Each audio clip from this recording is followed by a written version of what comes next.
ষড়যন্ত্র করা হয়েছে।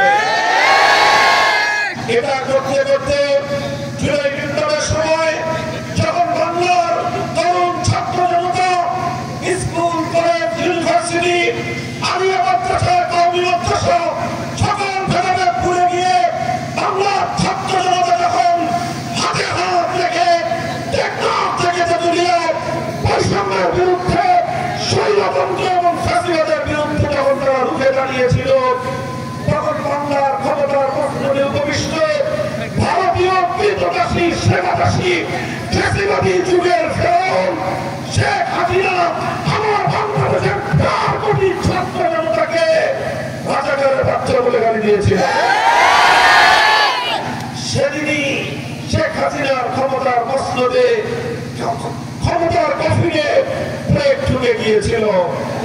আমি বলতে চাই সংগ্রামী সাথী বন্ধুগণ, এরপরে 24-এর 5ই আগস্ট ঐতিহাসিক যে বিজয় অর্জন করেছে বাংলার জনতা, আমরা লক্ষ্য করছি 71-এর মুক্তিযুদ্ধের বিজয়কে যেভাবে ছিনতাই করা হয়েছিল, 71-এর মুক্তিযুদ্ধের সোনার বাংলাদেশ যেভাবে করতে বাধা প্রদান করা হয়েছিল, একইভাবে জুলাই বিপ্লবের ঐতিহাসিক বিজয় অর্জিত হওয়ার পর আজ বাংলাদেশের একটি মহল, আজ বাংলাদেশ বিরোধী একটি মহল, তারা জুলাই বিপ্লবের এই চেতনা এবং তার বিজয়কে আবার ছিনতাই করার অপচেষ্টা চালাচ্ছে।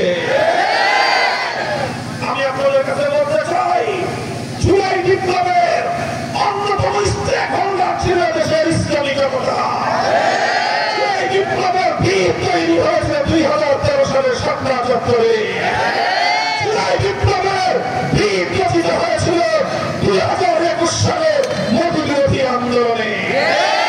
আমরা সেদিন তার মুক্ত হয়েছিলাম, আমরা সেদিন বছরের পর বছর ফ্যাসিবাদের জুলুম নির্যাতনের শিকার হয়ে কারাগারে অন্ধকার প্রকোষ্ঠে নিক্ষিপ্ত ছিলাম।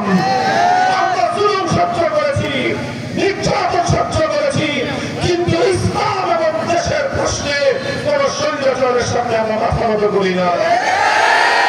আজ আমরা মানুষকে সাক্ষী রেখে বলতে চাই, ইনশাআল্লাহ আমাদের কাঙ্ক্ষিত বিজয়ের সোনার বাংলাদেশ করেই আমরা ছাড়ব ইনশাআল্লাহ।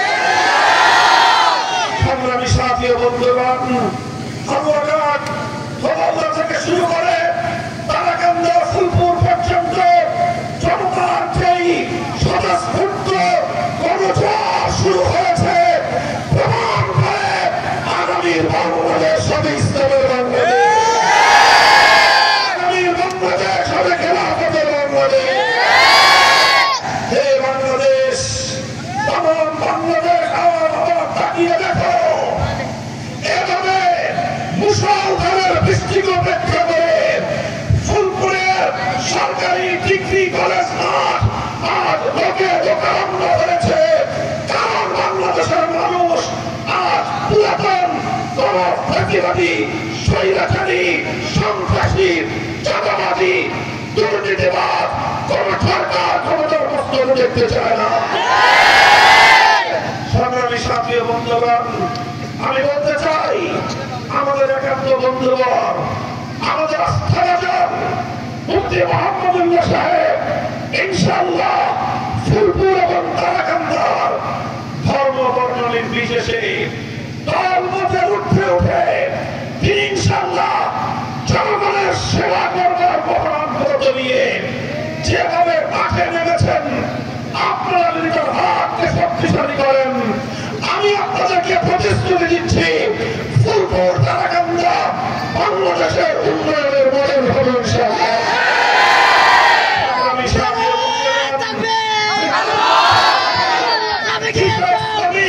মেহনতি জনতার প্রতীক, রিকশা প্রতীক, আমি আমার প্রিয় ভাই আপনাদের আস্থাভাজন মুফতি মোহাম্মদুল্লাহ হাতে তুলে দিয়ে আমি আপনার সামনে আপনাদের কাছে থেকে আমানত রেখে যেতে চাই।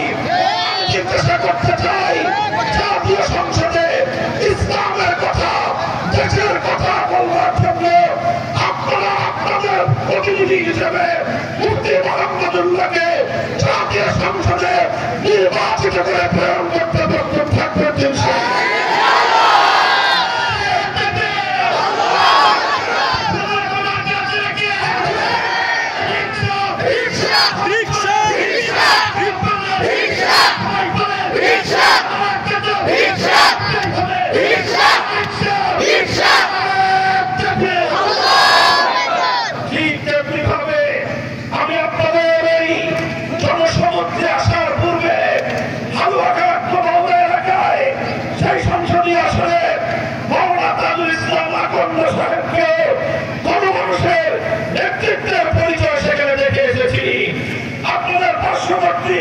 ময়মনসিংহ সদর 4 আসন থেকে মুফতি কাজী মুশতাক আহমদ ফারুকীকে আমি আমার বাংলাদেশ খেলাফত মজলিসের পক্ষ থেকে জনগণের এবং মেহনতি মানুষের প্রতি রিকশা প্রতীকের প্রার্থী ঘোষণা করে যাচ্ছি। সংগ্রামী সাথী ও বন্ধুগণ, একেবারে সেই হালুয়াঘাট থেকে শুরু করে ময়মনসিংহ সদর হয়ে একেবারে মুক্তাগাছা পর্যন্ত, কলমকান্দা থেকে দুর্গাপুর পর্যন্ত আজ গোটা বাংলার উত্তর পূর্ব অঞ্চল বৃহত্তর ময়মনসিংহ ইসলাম এবং খেলাফতের ঘাঁটিতে পরিণত হয়েছে। এই যে গৌরীপুরের আমাদের ভাই রয়েছেন ইনশাআল্লাহ, আমি আপনাদেরকে বলি, আপনারা যেভাবে আমাদেরকে ভালোবাসা দিয়েছেন, আপনারা অতীতে যেভাবে আমাদের প্রতি অকুণ্ঠ সমর্থন ব্যক্ত করেছেন, আমি আপনাদেরকে কথা দিয়ে যাচ্ছি, আমি আপনাদের সঙ্গে অঙ্গীকার ব্যক্ত করছি, ইনশাআল্লাহ আগামীর বাংলাদেশে বাংলাদেশপন্থী রাজনীতির বাইরে বিদেশি শক্তির, আধিপত্যবাদী শক্তির দালালি রাজনীতি বাংলাদেশে আমরা হতে দেব না। বাংলাদেশ খেলাফত মজলিস জুলাই বিপ্লবের অন্যতম অংশীদার হিসেবে জুলাই সনদ বাস্তবায়নের জন্য রাজপথে আন্দোলন এবং সংগ্রাম করছে। বাংলাদেশ খেলাফত মজলিস দেশের প্রশ্নে, স্বাধীনতার প্রশ্নে, ইসলামের প্রশ্নে কারো কাছে মাথা মতো করতে জানে না। আমরা ঘোষণা করেছি জুলাই সনদ সহস্রাধিক আমার তাজা সন্তানদের রক্তের বিনিময়ে অর্জিত জুলাই বিপ্লবের ঐতিহাসিক বিজয়কে বাংলাদেশের সাংবিধানিক রূপ দিতে হলে, বাংলাদেশের রাজনীতিতে বাস্তবায়ন করতে হলে জুলাই সনদের আইনি ভিত্তি প্রদান করা ছাড়া বিকল্প কোনো রাস্তা নাই। আমরা বলি আগে জুলাই সনদের শহীদদের রক্তের প্রতি সম্মান প্রদর্শন করতে হবে, অন্যথায় বাংলাদেশ প্রকৃত কৃতজ্ঞ রাষ্ট্র হিসেবে নিজের পরিচয় দিতে পারবে না। আপনারা লক্ষ্য করে বলেন, মনোযোগ দিয়ে বুঝেন, যে জাতি তার শহীদ সন্তানদের প্রতি শ্রদ্ধা জানাতে পারে না, সে জাতি কোনদিন উন্নত জাতিতে পরিণত হতে পারে না। যারা রক্ত দিয়ে, জীবন দিয়ে, অকাতরে প্রাণ বিলিয়ে দিয়ে খুন হত্যার রাজনীতি থেকে বাংলাদেশকে মুক্ত করব, সেই সকল বীর শহীদদের প্রতি যদি আমরা শ্রদ্ধা প্রদর্শন করতে না পারি, আমরা জাতি হিসেবে কৃতজ্ঞ জাতির পরিচয় বহন করতে পারবো না। এই জন্য ত্রয়োদশ জাতীয় সংসদ নির্বাচন আগামী রমজানের পূর্বে ফেব্রুয়ারি মাসের প্রথমার্ধে অনুষ্ঠিত হতে হবে। প্রধান উপদেষ্টা সাহেব ডক্টর ইউনূস সাহেব যেই শহীদদের রক্তের উপর ক্ষমতার মস্তদে আপনি বসেছেন, সেই ক্ষমতার মস্তদে বসে জাতীয় সংসদ নির্বাচনের আপনি রোডম্যাপ ঘোষণা করেছেন।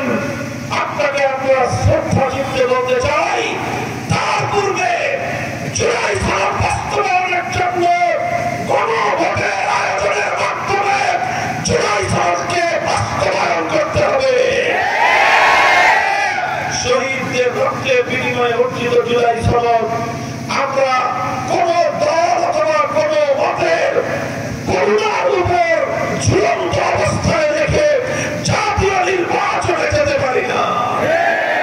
কাজেই দেশপ্রেমিক জনতার আজ একটাই দাবি, তাদের প্রধান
সাথী ও বন্ধুগণ, আমার সর্বশেষ পয়গাম আপনাদের কাছে, ইসলাম শুধু মুসলমানের শান্তির জন্য নয়, ধর্ম বর্ণ নির্বিশেষে প্রতিটি মানুষের আল্লাহ প্রদত্ত রাজনৈতিক ব্যবস্থার নাম হলো খেলাফতের রাজনীতি। এই জন্য আমাদের দলের প্রধান স্লোগান হলো ধর্ম বর্ণ ভিন্ন মত সবার জন্য খেলাফত। আমার সাথে ধর্ম বর্ণ ভিন্ন মত খেলাফত।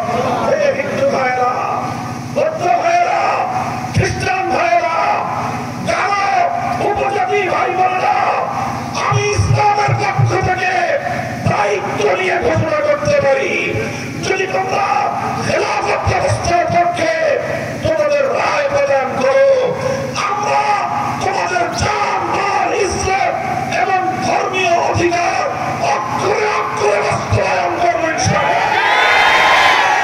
তোমাদের উপর যে কোনো অন্যায় জুলুম বৈষম্য উঠে যাওয়ার জন্য আমরা যুদ্ধের কাতারে তোমাদের সামনে থেকে আমরা বুক পেতে দিয়ে তোমাদেরকে আমরা রক্ষা করবো। সংগ্রামী সাথী ও বন্ধুগণ, ভয়ের কোনো কারণ নাই।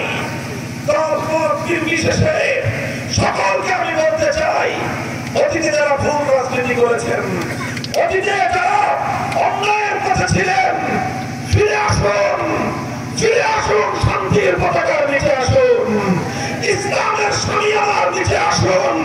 ইনশাআল্লাহ ইসলাম আপনাকে পরিশুদ্ধ করবে, আপনার মাধ্যমে দেশ এবং জাতির সেবা গ্রহণ করবে। আমার আখেরি পয়গাম, বাংলাদেশের মানুষ এক মুখ শব্দ নিয়ে তিনটি আধিপত্যবাদের বিরুদ্ধে লড়াই করেছে। কলকাতার দাদাবাবুদের আধিপত্যবাদ বিরোধী সংগ্রাম করেছে, ব্রিটিশদের আধিপত্যবাদের বিরুদ্ধে সংগ্রাম করেছে, পশ্চিম পাকিস্তানি খানবাখানদের আধিপত্যবাদের বিরুদ্ধে সংগ্রাম করেই পূর্ববঙ্গ, পূর্ব পাকিস্তান থেকে বাংলাদেশ গঠিত হয়েছে। বাংলাদেশ গঠিত হওয়ার পর এদেশের মানুষের স্বপ্ন ছিল ইনসাফের বাংলাদেশ দেখবে, এদেশের মানুষের খুব বড় স্বপ্ন ছিল বৈষম্যহীন বাংলাদেশ দেখবে, মানুষ দুমুঠো আধার পেয়ে শান্তিতে দিনাতিপাত করবে। কিন্তু আমরা বিগত 54 বছর দেখেছি অনেক রকম বাংলাদেশ, অনেক রঙের বাংলাদেশ। কখনো আমরা দেখেছি সোনার বাংলাদেশ, কখনো আমরা দেখেছি নতুন বাংলাদেশ, কখনো আমরা দেখেছি সবুজ বাংলাদেশ, কখনো আমরা দেখেছি ডিজিটাল বাংলাদেশ। নতুন সবুজ ডিজিটাল শুধুমাত্র দেশের অর্থ বাজার ছাড়া আমরা কিছুই পাইনি। আমরা বলতে চাই সোনার বাংলাদেশ দেখা শেষ, নতুন বাংলাদেশ দেখা শেষ, সবুজ বাংলাদেশ দেখা শেষ, ডিজিটাল বাংলাদেশ দেখা শেষ। এবারে বাংলাদেশ হবে ইসলামের বাংলাদেশ।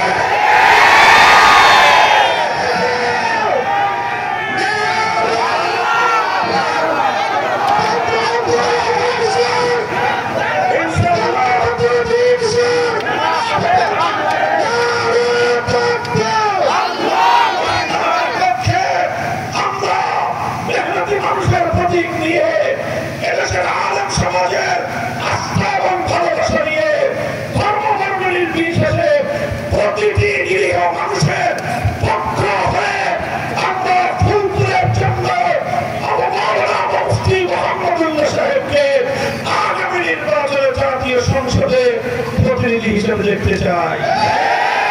ইনশাআল্লাহ আপনারা যদি তার হাতকে শক্তিশালী করেন, তিনি তার পক্ষ থেকে আমি প্রতিশ্রুতি দিচ্ছি, তিনি অতীতের মতো জনগণের সম্পদ পাঠ করবেন না, বরং নিজের ব্যক্তিগত কষ্টার্জিত সম্পদ দিয়ে জনগণের কল্যাণ করার চেষ্টা করবেন।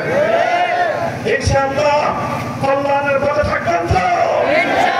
ইনশাআল্লাহ ইনসাফি দূর করে ইনসাফ